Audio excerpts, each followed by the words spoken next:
তারা সম্মান ধর্মীয় রেগুলেশন তার সম্মান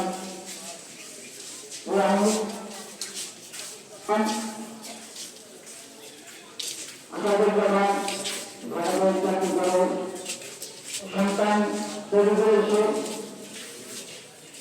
তার তারপরে অনেক কিছু আপনাদের সকলে অবগত রাখছেন। আপনারা সবাই জানান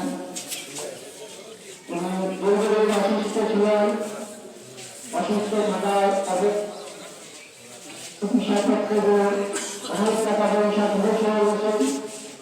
ওনার ছেলে চাকরি করে ঘরে মোটামুটি ঘরে চাকরি করে চাকরি করে সেখানে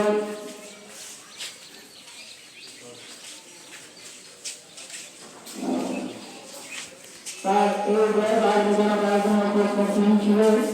তার সবাই গোটাপুরা সংবাদ করেছিলেন, তাকে কিছু জানাপনা হয়ে গেছে।